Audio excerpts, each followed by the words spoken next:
Chismis na Baklita!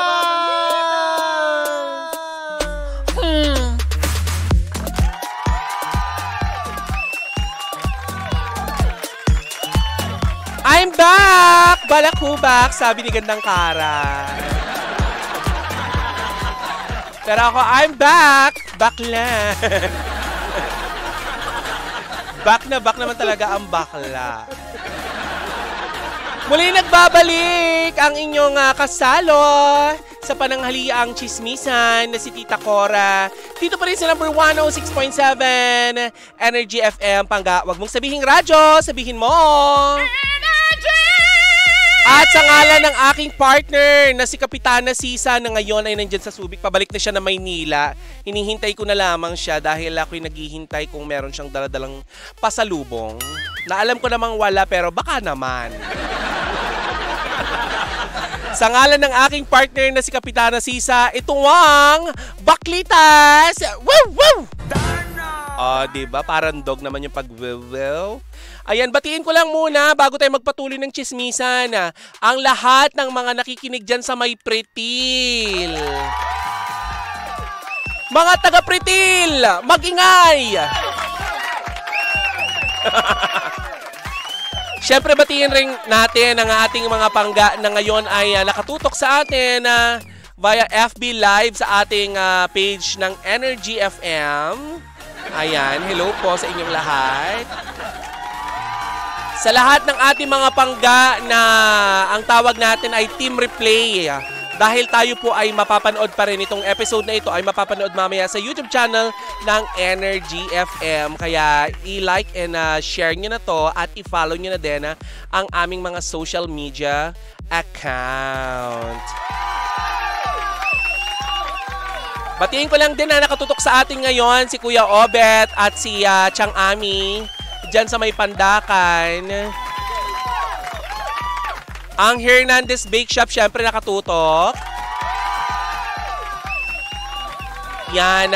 At ang mga boys ng CLX daw. CLX Auto Detailing nakatutok sa ating ngayon. Kalalaking mga tao. Pinapangunahan nitong si Nitong si... ano ba pangalan nito? Itong taga CLX. Ayan, yung may-ari na na nakikichismis sa ating ngayong tanghali. Diba? Hindi lang mga kababaihan na nakikipagchismisan sa atin. Diba? Pati mga kalalakihan. Siyempre! Baklitas yan eh. Si Rome daw ang pangalan. Nung nakikichismis sa atin ngayon. Hello boys. Oy, eto na nga ang chismis ko. Speaking of chismis, Mare. Talaga namang ikinabahala, Mare, at talaga namang nanerbyos ang mga tagahanga nitong si Meme Vice Ganda matapos kumalat nitong weekend ang chismis na naaksidente daw di umano.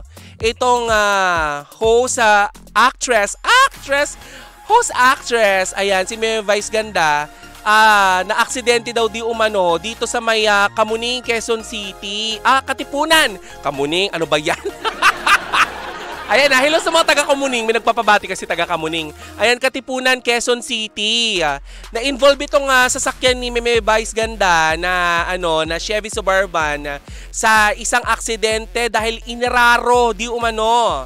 Ayan, inararo ng isang truck, delivery truck, itong mga sasakyan. So, hindi lang yung sasakyan ni Meme ang na-involve doon. Ngayon, eto nakakaloka. Paano natin nalaman? Dahil nga nag-viral yung video ng isang netizen at nakunan si Meme Vice Ganda na pinapakalma yung mga biktima kasama niya. So, bukod sa siya yung biktima, may iba pang biktima at siya nagpapakalma siya ng isa pang biktima. Grabe naman si Meme. Para naman talagang pulis. Parang opisyales ng Sana ganyan yung mga mga barangay kagawad. Hello po. 'Di ba? For sure may mga ganyan mga mga taga-barangay na pag rumisponde, Mrs. kalma lang po. Darating na po yung ambulansya. Mga gano'n, 'di ba? Ayun, so nakunan nga si Meme Vice Ganda na pinapainom niya ng tubig yung isa sa mga biktima at hinihimas niya yung likod upang kumalma. Kasi nga, yung sasakyan na iyon ang talagang napuruhan nung truck. At eto na nakakaloka mga panggano. Sa isang episode ng It's Showtime, nagbigay ng pahayag itong si Meme Vice Ganda at nanawagan siya na sana ay tulungan din daw yung truck driver kasi yung delivery truck na yon panggano, dinadrive lang ito ng isang pangkaraniwang mamamayang Pilipino. Pero ang naararo niyang sasakyan mga pangga mga high-end na sasakyan. So alam naman natin na kung syempre nagtatrabaho ka bilang driver, hindi naman ganun kalaki ang sahod. Tapos ikaw ang sasagot dun sa lahat ng mga dun sa mga naararo mong sasakyan, oras ng trabaho mo 'yun, aksidente naman 'yun, 'di ba? So nanawagan si Meme Vice Ganda sa boss nitong o may-ari nitong delivery truck na sana ay tulungan din yung driver na alam mo 'yon na saluhin yung mga gastusin doon sa nangyaring aksidente dahil wala naman talagang kakayahan itong truck driver daw na saluhin yung mga gastusin. Bukod sa syempre nanawagan din si Meme Vice Ganda na sana ay tulungan at pagbayarin kung may dapat mang pagbayarin doon sa mga na aksidente nitong truck. Gusto rin ni Meme Vice Ganda na matulungan din yung kawawang mama na aksidente lang naman, 'di ba? Nakakaloka yun In fairness kay Meme dito natin nakita na talagang yung kanyang kabutihang loob na hindi niya inuna yung galit kasi syempre mamahalin yung sasakyan niya, besh. 'Di ba? Tinignan nga natin sa goggles. Goggles.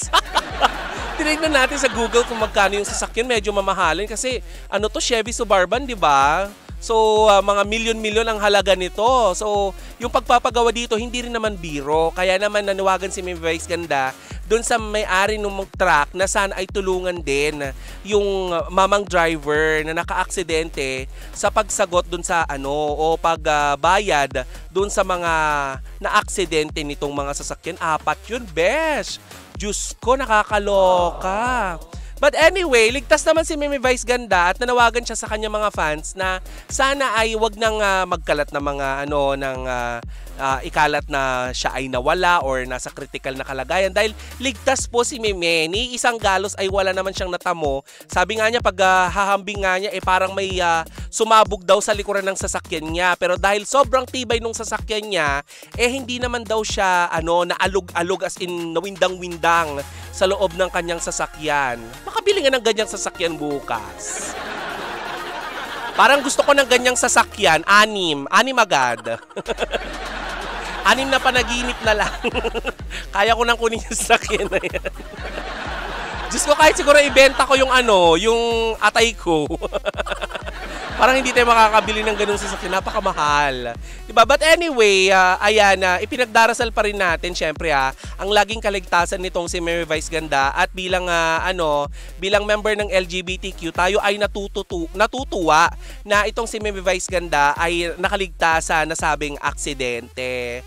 Diba? Ang dami nangyayari kay Meme nitong mga nakarang araw, no? Bukod sa issue ng MTRCB, bukod sa suspension na sinasabing mangyayari daw nitong mga darating na araw or darating na linggo or kung kailan man, eto nga at na aksidente si Meme Vice Ganda nitong Saturday, August 19. Nakakalungkot. Grabe naman.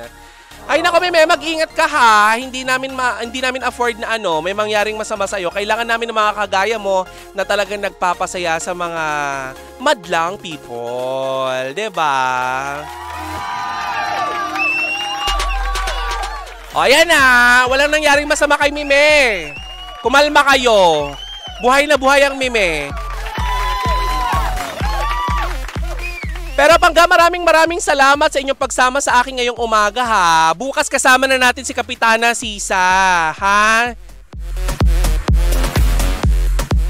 Araw-araw pa rin kayong tumutok sa Baklitas ha. Ulitin ko lang sa ating mga Pangga, ang episode ng Baklitas na ito ay pwede nyong balikan sa mga hindi nakapanood ng live. Ayan, pwede nyong balikan sa aming YouTube channel ng Energy FM. Syempre kapag nanonood kayo sa aming channel, i-follow nyo na din or i-subscribe nyo na din ang aming YouTube channel. Click nyo yung bell button para lahat ng mga na mga videos na i-upload ng Energy FM ay updated kayo, 'di ba? Maraming salamat sa lahat ng aking mga nakadaupang palad sa ating team pang technical. Ayan, maraming salamat sa inyong pag-asikaso sa akin ngayong araw na ito. Muli magkita-kita po tayo at magkarinigan bukas dito pa rin sa number 106.7 Energy FM. Pangga, wag mong sabihin radyo, sabihin mo hahandugan ko kayo ng awitin mula kay Almost, ang awiting Dalaga. Sayawan muna tayo, di ba? Ganon! Pak!